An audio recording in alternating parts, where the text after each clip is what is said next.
नाव सांगा तुमचं. विमल उमेश भोंगाचे काकू आलेले. कुठून आले तुम्ही? पैठणवरून. काय त्रास होता आला तेव्हा? अजून काय त्रास होता? अजून सगळं सांगा ना.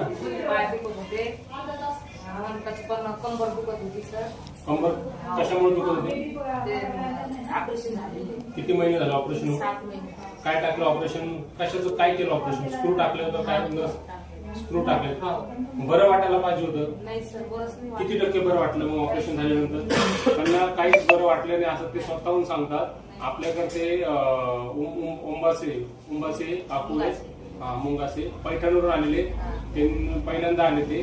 तर आपण यांची ट्रीटमेंट केली. आता तुम्हाला कसं वाटतं ते सांगा. मोकळी वाटते.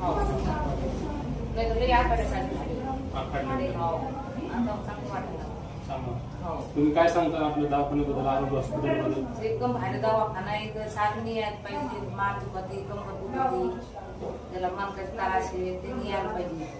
भारी दवाखाना आहे. आता तुम्ही ऑपरेशन करून आले. जर त्याला ऑपरेशन करायची वेळ आली त्यांनी करायचं का नाही कारण तुम्ही सांगा. करूच नका. का बरं? लय तकलीफ होती सर ऑपरेशन केले. जास्त तुम्हाला काहीच बरं नाही वाटलं? नाही सर, काही. स्वतःहून यांचा अनुभव आहे. यांना स्क्रू टाकले तरी पण आपण त्यांची तकलीफ जास्त वाढली पण कमी झाली नाही. तरी सुद्धा मी यांची ट्रीटमेंट केली आहे. पहिल्यांदा चालले. बरं वाटतं ना? चांगलं खरं खरं सांगा. नाही ना, खरंच ना सर, चांगलं वाटलं. धन्यवाद.